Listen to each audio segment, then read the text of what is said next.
So I have been running for most of my life. Before I used to play soccer, and then when I stopped playing soccer, mainly because I did not have the opportunity to play anymore, I started running. And if I do not run a few, for a few weeks, I start losing my feeling of wellness. So it is a very important part of my life. About 5 years ago, I went to the doctor with a knee pain, and he said I'd lost a lot of my cartilage. So he kind of drilled holes uh, in my bones, and like apparently, they fill up with blood, and then they will turn into cartilage or something. But anyway, so I have been again running, and my running is different from other runners, most runners. Okay. Now, when I was younger, I used to run a mile, but now my routine is I walk about an eighth of a mile. I start out like, just to kind of not like start running with cold muscles. So I walk for about eighth of a mile. Then I jog for about an eighth. Then I sprint. Okay, I run as fast as I can for about a sixteenth of a mile. Then again, I walk for about an eighth of a mile. And then I run slightly uphill for about a sixteenth.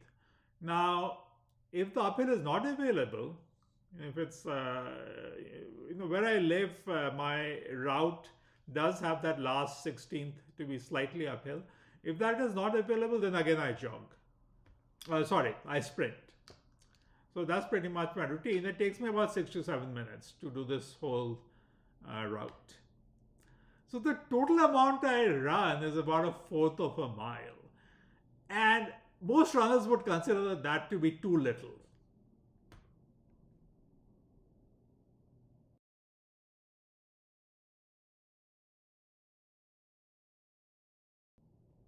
But there is research which says that running has very large health benefits. Okay, and it says that those health benefits are there even for those who don't run a whole lot.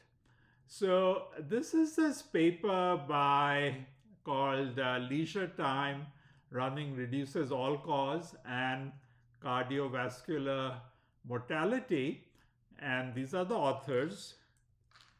Um,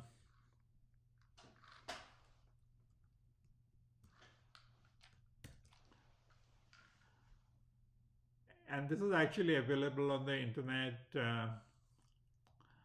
So here is what they have to say. So they examined the association of running with an all-cause and cardiovascular mortality rate in 55,137 adults. So it's a very large study, and you can have faith in their conclusions.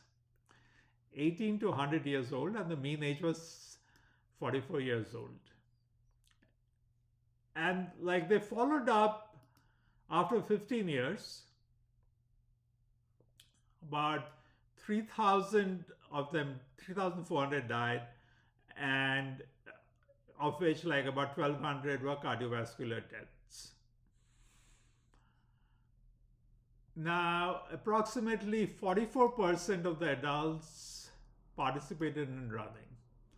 So of these 55,000 adults, about 24%, let's say about one-fourth, 27, 14,000, about 14,000 were runners.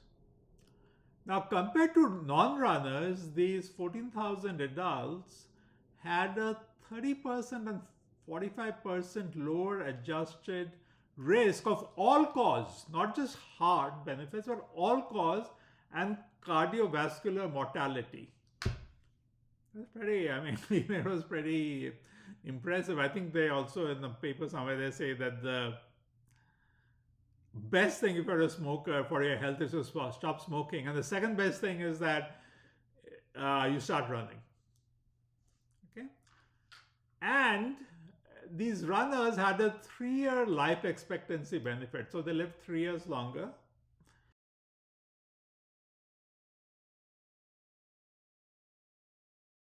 And let me tell you, these runners, I mean, from my own experience, I would say I feel so much more, I have a feeling of so much more well being when I'm running compared to when I, like, for a few weeks if I haven't run. And that happens sometimes, you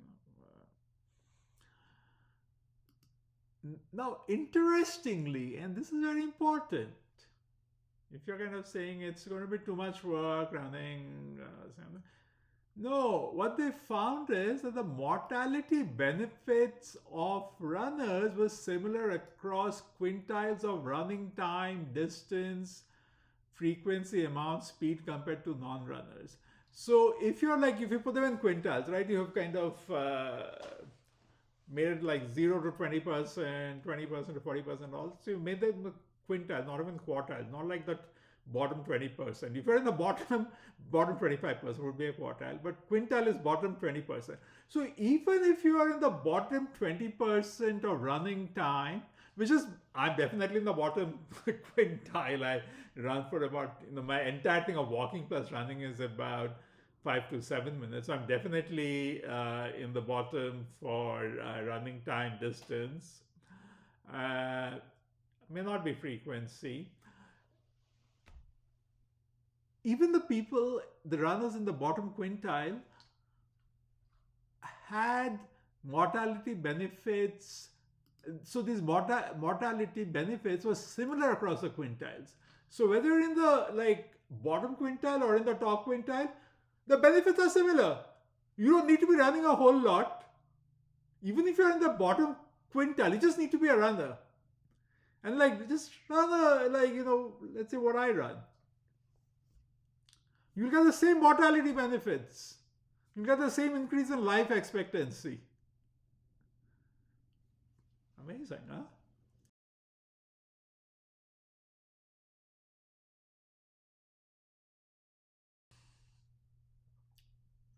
I'm not a fan of dying. Given a choice, I'd rather live for millions of years. Life is sweet. Many authors have romanticized dying, but I think most humans, given a choice, would rather not die.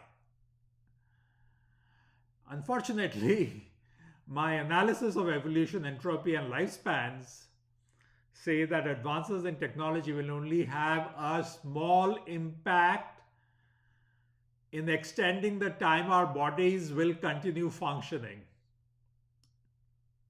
To break down is the natural way of things for our human bodies.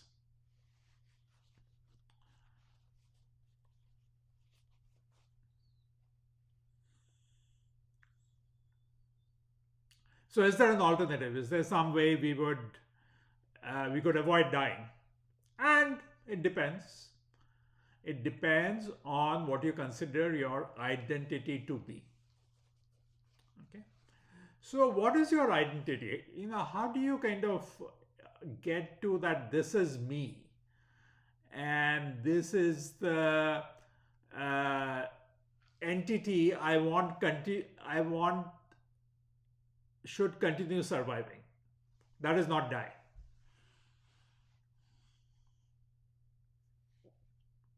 So, is your identity dependent upon your memories? You can say that. Let's see.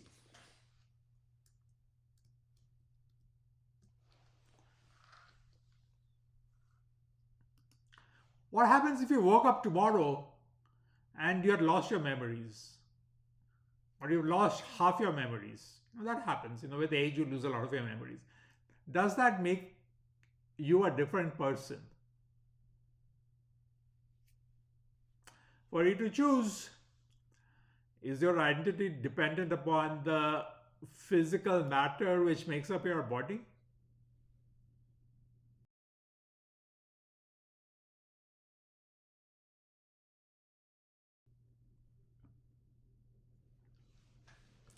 So,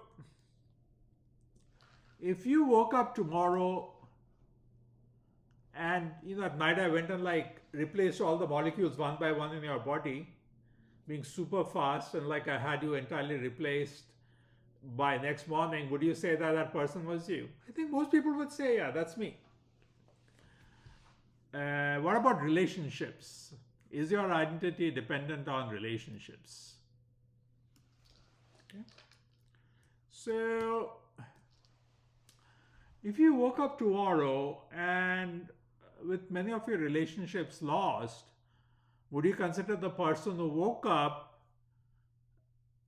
different from you? So is your identity dependent on your relationships? Now, look, these are like, you can say, very fundamental questions, and these are discussed in my book, The Nature of Reality, chapter. The book is Nature Ternary. The point is, the answer to all these is really your choice. And you have a considerable amount of flexibility in deciding what constitutes your identity. And once you realize that you can actually choose, or you have the flexibility in deciding, it opens the door for a very long-lived identity. And I'm talking about 400 years, 400,000 years, 400 million years, whatever. Okay, so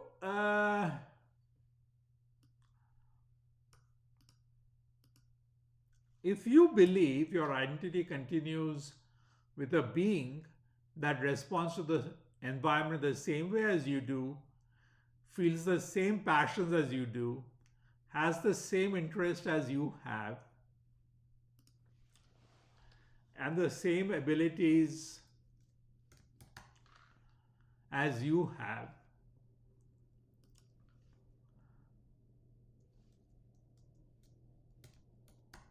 and also inherits your memories. Not that difficult. You make videotapes of yourself. 100 years from now, if I have a clone sitting and watching my videos, that clone will have my memories. I have a memory of making these videos.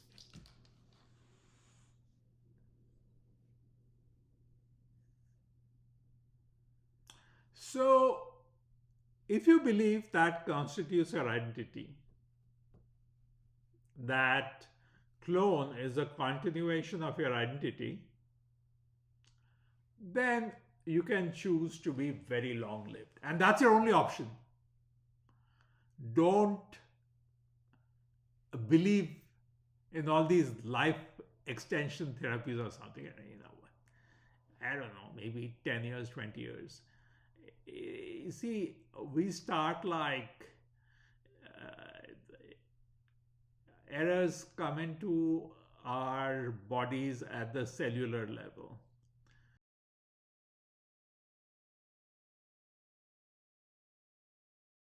If really you think of repairing cells, then we are nowhere close to that technology. And if that technology ever happens, it'll probably be like microorganisms, which will be, DNA based, unlikely to be RNA based, but they'll, you could like think of DNA based microorganisms which would go through your body and repair your cells, because they would have, firstly, they would be replicating, so they could cover all your cells, and secondly, they would be very small.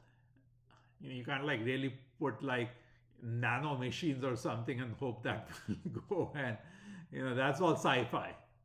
It's fiction. But even having a DNA based organism which goes and repairs your cell is likely to be sci-fi. It probably will never happen, but I'm just saying that as we know of science at this moment, that could be the most possible alternative for life extension, but it's not going to, like, what? From 100 to 200 years? It's not going to happen, right? Like, the human body is just a compact combination of cells, like mm, very tiny cells. You can't repair that. Maybe you can make it run a bit longer, but no. If you want to live 400 years, 400 million years, you have to identify with your clone.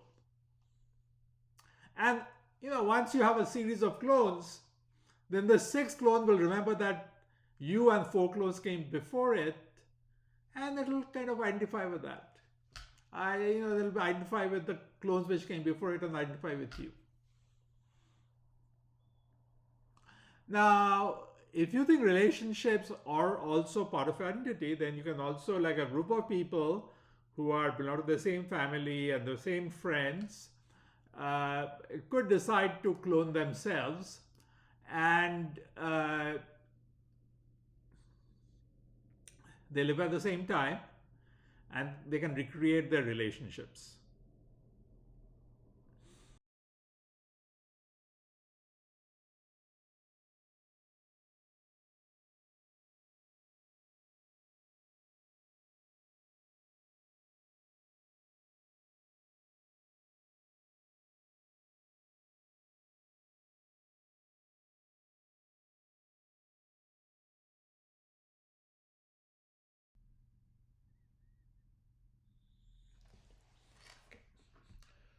So science has a lot of prestige, and especially over the last couple of 100 years, with the development of technology, especially, let's say, electricity and all the gadgets which run on electricity. Science now just amazes us. We look at the sky and there's a plane flying, and that's science, right? Didn't really happen earlier. Okay. So science has a lot of prestige, and people tell each other, be scientific. So what is science and what is not science? Well, science requires three things. Variables can be measured numerically, or alternatively described very accurately. So they mean the same thing to different people. Okay, if I say mass, and I say this book weighs 3.27 pounds, as I know because I mailed this book, and I had to pay for 3.27 pounds. So when I say this book weighs 3.27 pounds, or I say its mass is, let's say, 1.5 kilograms. Of course, weight is a unit of weight is force, whereas kilograms is mass. Okay, so when I say that, it means the same thing to everybody. So that's the first requirement of science.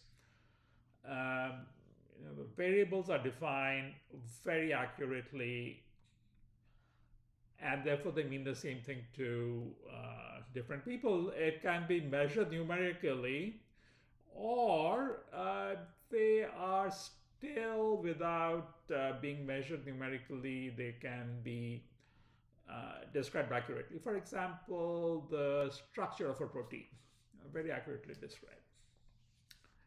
The second thing about science is that the variables are sparse. You don't just kind of, you want to answer some questions, you just don't go and make up some variables and say, okay, I'm defining this variable to mean this thing and that variable to mean that thing, and I'm going to find a relationship between these variables. No, that's not how you do science, because science, the set of variables is sparse. It only has a few variables. Physics, you have mass, you have force, you have distance, etc.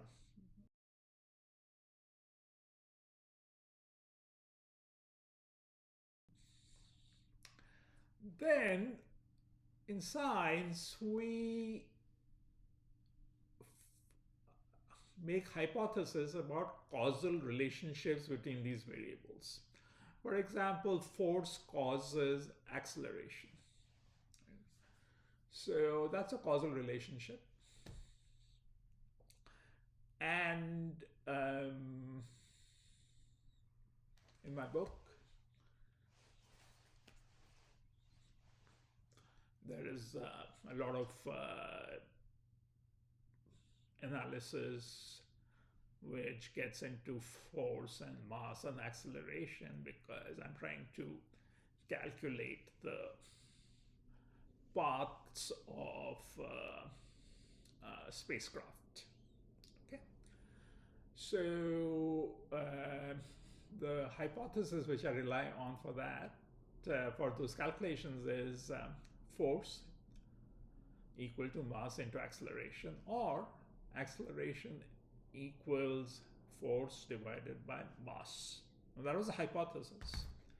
Galileo first kind of thought, why is distance proportional to the square of time? The distance of a ball rolling down an inclined plane, why is it proportional to the square of time? And then came Newton, who was working on infinite series and such like, and had developed calculus. So you have calculus plus Galileo's observations, the laws of motion fall right out. So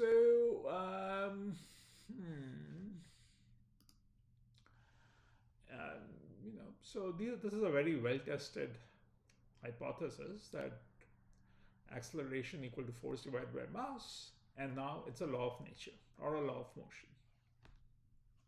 Progress happens in science because different scientists can communicate accurately with each other and build over previous work. And that leads to more complex theories over time, which explains the world with greater accuracy.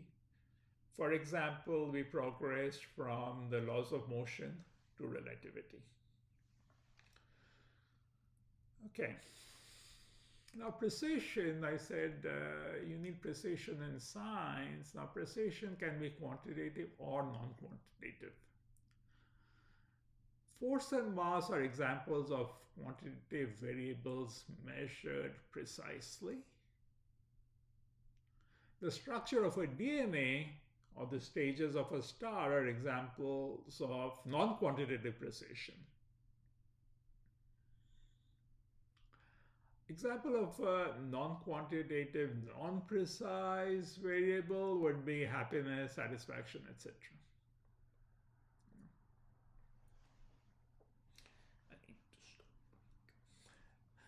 Okay, now another example of non-quantitative precision is, like, for example, what causes malaria? Malaria in humans is caused by protozoan parasites of the genus Plasmodium, etc. It's very precise, very useful, but non-quantitative.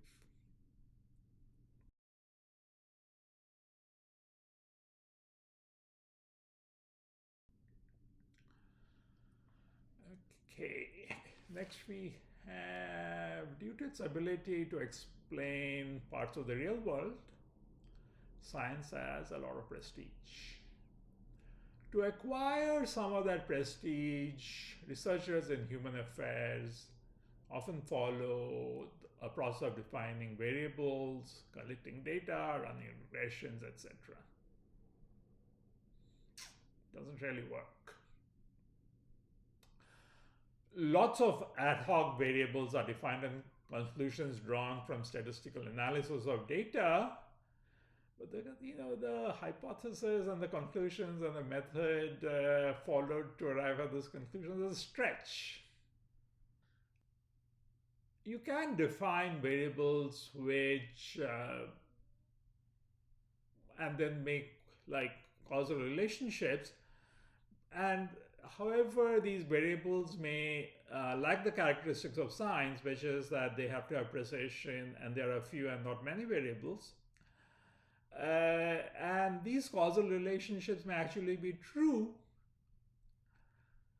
And in human affairs, the causal relationships are not amenable to discovery by the scientific process. However, human affairs are supremely important. For example, a causal relationship in human affairs, very often discussed in my book, is that we need to feel that we have done our duty if we wish to have the best possible life. So duty is not something that we do just for others, it is something that we do for ourselves also. We do it for others and we also do it for ourselves. It is true. This is a causal relationship. It is true. However, you can't go around measuring duty and you can't go around measuring the best possible life and then running a regression. That's not going to happen. Okay. Very important, but not amenable to the scientific process. So if you don't have the scientific process, how do you go about discovering the truth about these hypotheses and these relationships? Well, you have to rely on wise people. And that is wisdom rather than science. And you just have to see who is wise and then see what they're saying and live your life accordingly.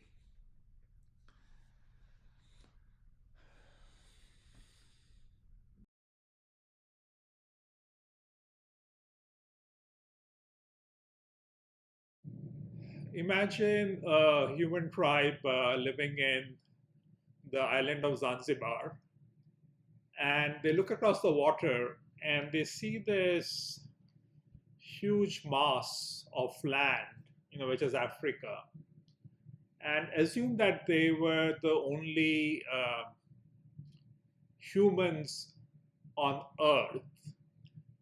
And then some of them think, if we kind of build something to cross this water and go and live in that large land that we see, what would it be like? And the answers, of course, if they were to cross the water, they could colonize the whole planet Earth. And now we are in a similar situation with the colonization of space. Moving from Zanzibar to Africa, increase the carrying capacity by maybe, let's say, 1,000 times, 10,000 times, maybe even 1,000,000 times. I don't know. I mean, you can do the math. But the point being that if we were to colonize space, the expansion in carrying capacity would be far larger than moving from Zanzibar to Africa. But then, of course, the question is that true? And if to answer the question, we need to, do some proper engineering calculations about what exactly is the opportunity that exists if humans were to colonize space. Yeah. So in the chapter of my book, there is this section in which I talk about colonizing our solar system. And later I talk about colonizing our galaxy, and then whether it's possible to colonize other galaxies. And these are not, wishful thinking. These are actual numbers which have been the math and the engineering issues are worked out, and the uh, results that are there should be like accurate within maybe a third of an order of magnitude. An order of magnitude is a factor of 10. So I would say that within a third, this way or that way, these numbers should be accurate. So we are going to look at building of space habitations. And these space habitations, when you think of habitations in space, there are some, there are four major issues that you should consider first. Okay, now the first is gravity. What we know is that human bodies don't develop properly in the absence of Earth-like gravity. There are problems with the immune system and stuff like that.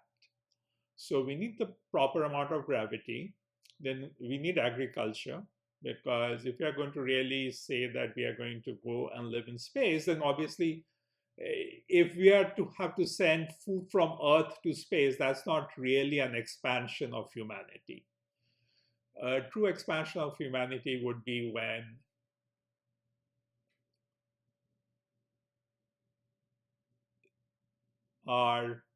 space is actually able to provide everything that we need for life. So that means that we have to develop agriculture. Now, space, as we now know, there is a challenge of radiation, and we need protection from radiation. And finally, the claim is that there are a lot of resources in space. If that is the claim, that we should really go to space because there's so much more resources, physical resources in space, then space should be able to provide us luxurious living. And really, I mean, if you're going to make all that effort of getting to space, you don't want to live in you want to have a great life. Okay, so it has to have luxurious accommodation. So these are the four requirements for colonizing space.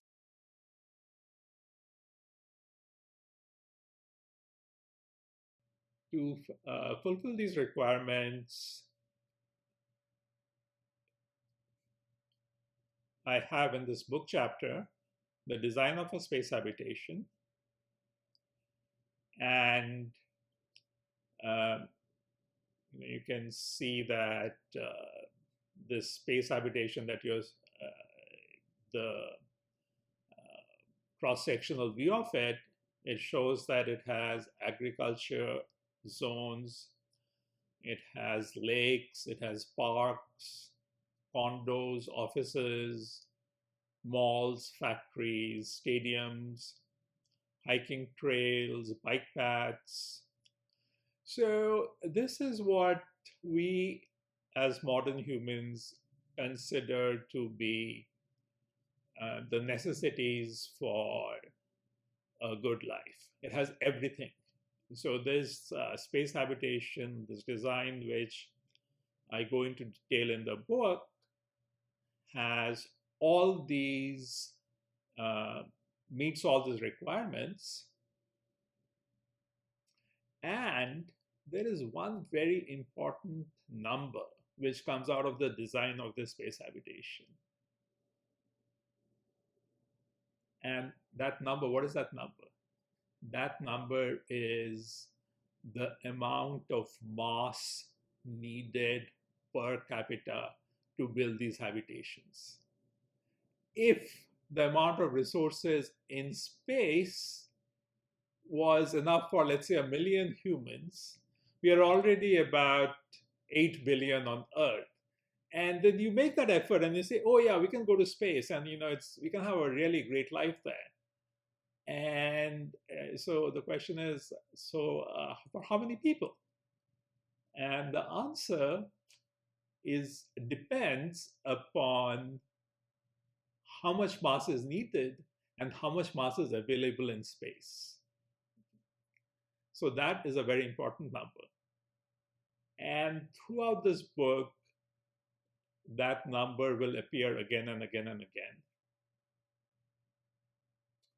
And that number for this space habitation is 1.42 trillion kilograms for a space habitation which houses 50,000 humans in luxury, living lives of luxury.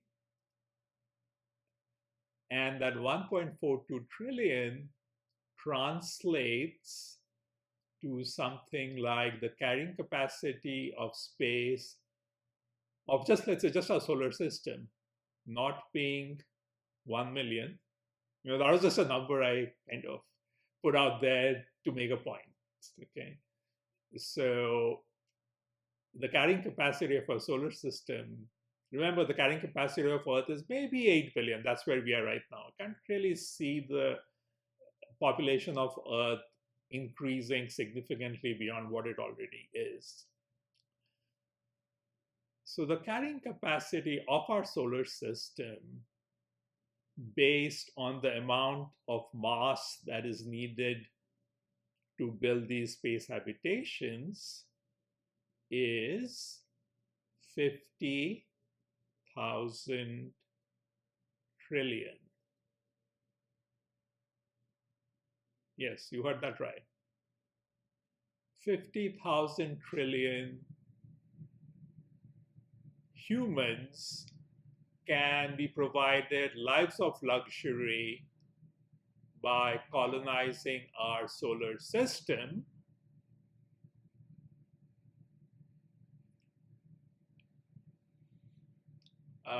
To know the details of this, the design of this space habitation, you should get the book.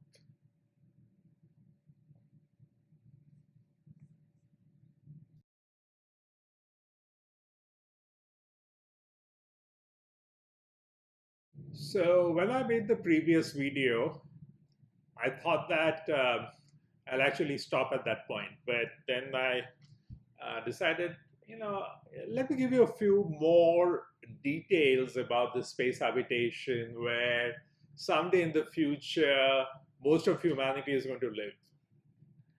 And, even though the space habitation design, which is in my book, is my design, and this was mainly, I thought of it like I would lie at night trying to fall asleep. And this was before I started listening to audiobooks.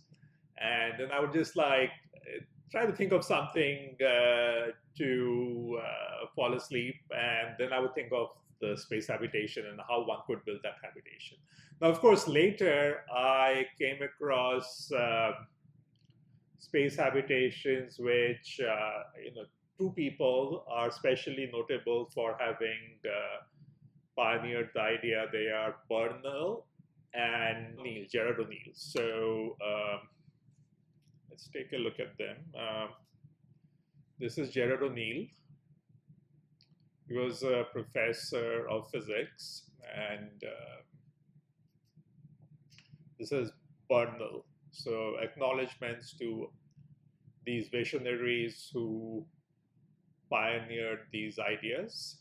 Okay, so getting back to my design, this was the habitation. These are, what you see over here are these concentric circles with various layers. And the most important layer to start with is, of course, the other agricultural layers, followed by the habitation layers. So in the middle of it, it's all air. And then you have this, the tube, which is the innermost tube, is where the humans will live. And then you have successive agricultural layers. There'll be actually 5 agricultural layers. So based on the calculations, which I'll provide, some of the calculations, not all. For all the calculations, you need the book. For some of the the calculations will say that the mass of this habitation, which has a population of 50,000, the mass is going to be 1.42 trillion kilograms. The diameter, I've just set it as a mile. So you're living here, and then you're looking up, and your, what do you call that, upstairs neighbor? That's the person living at the other end of the tube. So what I mean to say is that suppose you're like living over here, and then there's somebody living there. So you look up and you see their house a mile away from you. You should not feel claustrophobic. It's like being in this gigantic mall with a 1 mile high ceiling. That's what it'll be like, and it'll be all very green and pretty, and there'll be water bodies, there'll be parks, there'll be flower beds, there'll be beaches. It's just going to be fantastic. And it's going to be about 11.3 kilometers long. And where does actually that number, what is the major determinant of that number, 11.3 kilometers? It's essentially the amount of agricultural land that you need to provide sufficient food for the population of 50,000. And I'll come back to that later.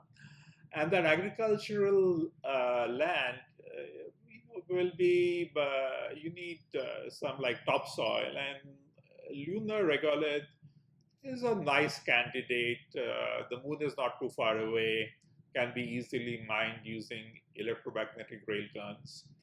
And you can also grow food in water. And NASA has done some experiments about it. Okay, so let's get to like the details of the needed agricultural land. And Earth's population is currently 7.85 billion. So the agricultural area per human is about 5,670 meters square. You have to get the estimate of how much of the land on Earth is used for agriculture. So based on that, we get to 5,670 meters square. And if with that as the per capita requirement, we come up that the required agricultural area in the space habitation will be 284 million meters square. And you assume that the topsoil depth of 1.5 meters will be enough to provide the growing surface needed for crops and other food. Okay, now remember there are these 5 of these layers, right? And the question is, these layers actually, they solve 2 problems, 2 very important problems. One is, they produce food. And the second is that they protect the inhabitants who live in the inner tube from radiation. Radiation is a huge problem in space. And you think of like going and living on Mars. Unfortunately, you'll have to live under a very thick roof if you want to live on another planet, unless it has the features of Earth, which is the atmosphere and the magnetosphere, which protect us from radiation. So how much shielding do we need? Well, according to NASA, we need about 11,000 kilograms per meter square of shielding. And this is from a book by Marotta and Clovis. It's a very good book. So we have now stacked 5 agricultural layers, each of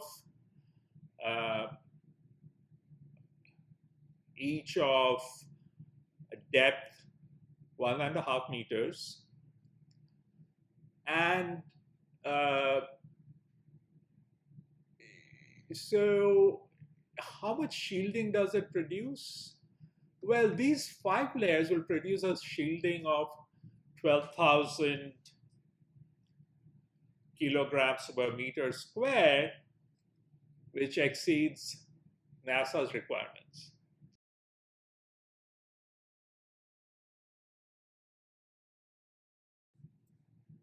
So now we have land for agriculture.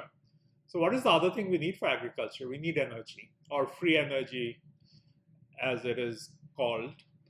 Uh, and this energy is going to be used for grow lights, which will provide the energy necessary for photosynthesis by the plants. And we have an estimate. We can make an estimate of how much energy will be needed because grow lights are commercially popular. So just I took some numbers that I found from some commercial vendors, and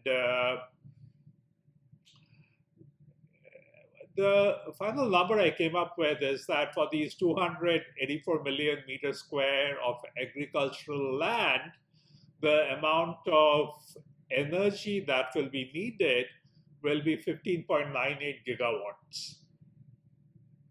So, energy is needed for agriculture. That's the main need for energy. That's also needed for other things like light, or if you have some transport and stuff like that. So I'm just going to assume that the energy needed for other purposes is what the average US citizen consumes currently, which is about 3.7 kilowatt. And then you multiply that by 50,000 inhabitants in the space habitation, and you end up with the total number, the total amount of energy to be 16.2 gigawatts. Now, the solar panels I had calculated earlier, the solar panels are going to provide about 24.7 gigawatts, but we are going to assume that, well, that's the energy incident on the solar panels, which is about 1368 watts per meter square on Earth orbit. So not like on the surface of Earth, because a lot of that energy is lost when it travels through the atmosphere, when the sunlight travels through the atmosphere. So this is at the Earth orbit without any interference by any atmosphere. So that is about 24.7 gigawatts, but we can't assume 100% efficiency for the solar panels. So we're just going to assume, like, let's say 50% efficiency. So with 50% efficiency, the solar panels are going to provide us with 12.35 gigawatts of energy for the space habitation, which is less than what we have calculated. Our need was about 16.2. Now, there are a couple of things you can do to make up this shortfall. One is that a lot of the energy which is used for agriculture can again be recovered as biofuels. Or you can simply extend the solar panels, like wings outside the space habitation. So the bottom line is that energy is not a problem.